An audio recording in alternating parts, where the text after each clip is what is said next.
Chapter 1. Method pursued in this work. The idea of a revolution. If I were asked to answer the following question, what is slavery? And I should answer in one word, it is murder, my meaning would be understood at once. No extended argument would be required to show that the power to take from a man his thought, his will, his personality, is a power of life and death. And that to enslave a man is to kill him.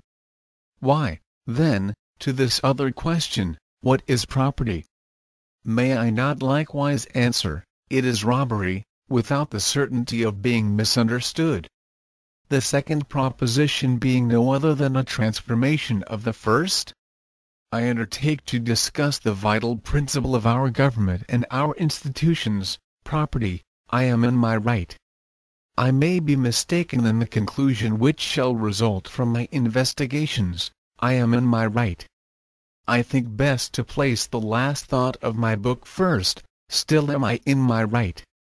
Such an author teaches that property is a civil right, born of occupation and sanctioned by law. Another maintains that it is a natural right, originating in labor, and both of these doctrines, totally opposed as they may seem, are encouraged and applauded. I contend that neither labor, nor occupation, nor law, can create property. That it is in effect without a cause. Am I censurable? But murmurs arise. Property is robbery. That is the war cry of '93. That is the signal of revolutions. Reader, calm yourself. I am no agent of discord, no firebrand of sedition. I anticipate history by a few days.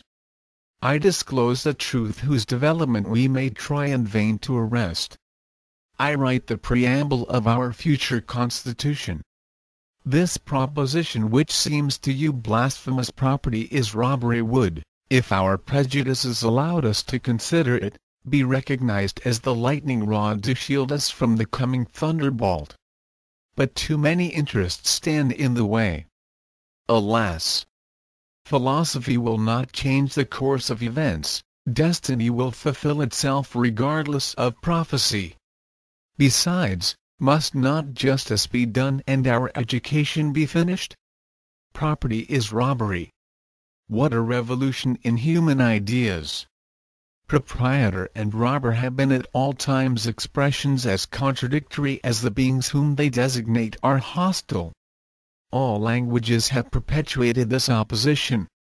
On what authority, then, do you venture to attack universal consent, and give the lie to the human race? Who are you, that you should question the judgment of the nations and the ages?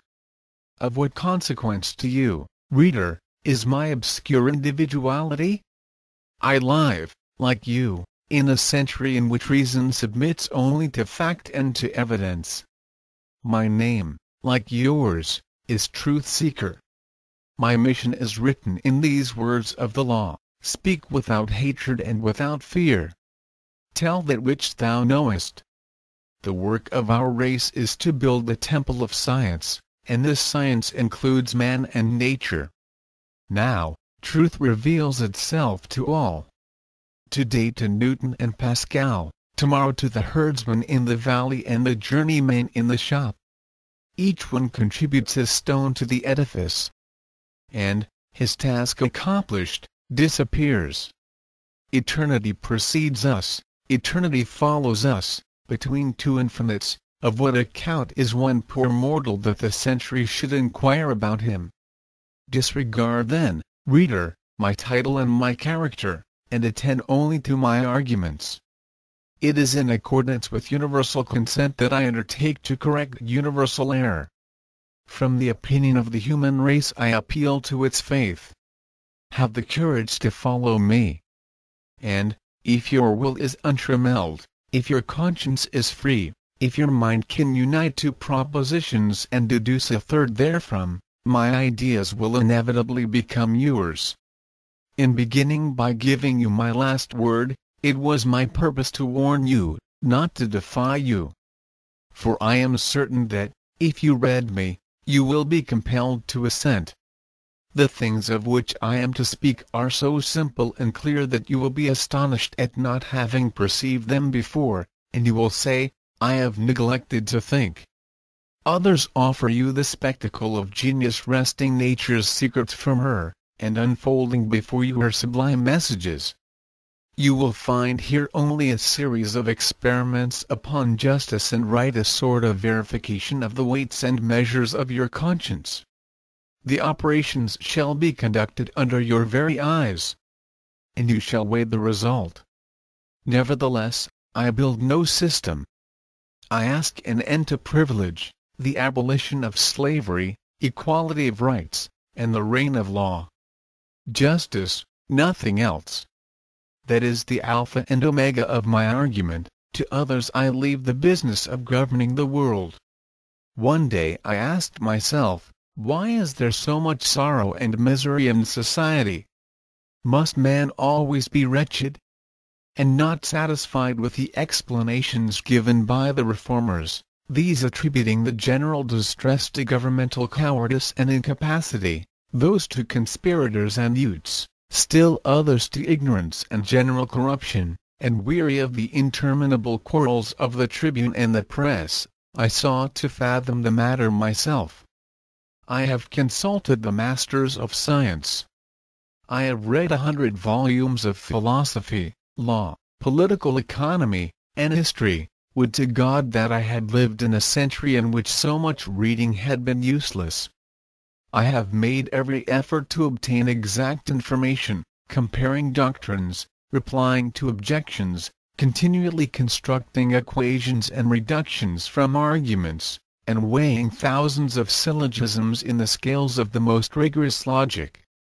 In this laborious work, I have collected many interesting facts which I shall share with my friends and the public as soon as I have leisure. But I must say that I recognized at once that we had never understood the meaning of these words, so common and yet so sacred, justice, equity, liberty. That concerning each of these principles our ideas have been utterly obscure. And, in fact, that this ignorance was the sole cause, both of the poverty that devours us, and of all the calamities that have ever afflicted the human race. My mind was frightened by this strange result. I doubted my reason. What?